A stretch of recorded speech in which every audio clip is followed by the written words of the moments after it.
வணக்கம். Rate news செய்திகள் வாசிப்பவர் இளையராஜா. சென்னையில் இருந்து தனியார் சொகுசு பேருந்து ஒன்று 16 பயணிகளை ஏற்றிக்கொண்டு கரூர் சென்றது.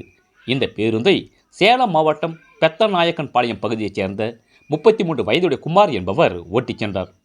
இந்த பேருந்தானது கள்ளக்குறிச்சி மாவட்டம் உளுந்தூர்பேட்டை அருகே உள்ள பாதூர் பேருந்து நிலையம் சென்றபோது ஓட்டுநரின் தூக்க கலக்கத்தால் கட்டுப்பாட்டை இழந்த தனியார் சொகுசு பேருந்து சாலையில் நடைபெறவுள்ள சென்டர் மீடியன் மீது மோதி எதிர் திசையில் உள்ள சாலையில் தலைக்குப்புற கவிழ்ந்து விபத்துக்குள்ளானது.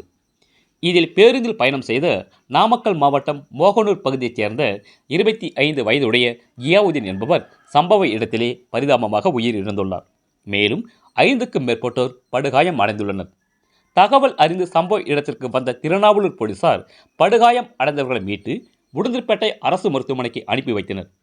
இதில் விபத்துக்குள்ளான வாகனம் சாலையிலே கிடந்ததால் திருச்சி சென்னை தேசிய நெடுஞ்சாலையில் போக்குவரத்து கடுமையாக பாதிக்கப்பட்டது.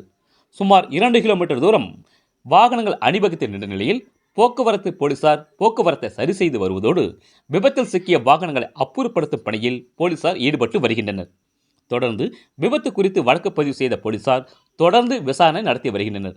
ரேட் நியூஸ் தமிழ் செய்திக்காக திருக்குழூர் செய்தியாளர் முத்துக்குமரன். செய்திகளை உடனுக்குடன் தெரிந்து கொள்ள ரேட் நியூஸ் தமிழ் சேனலை சப்ஸ்கிரைப் செய்யும்.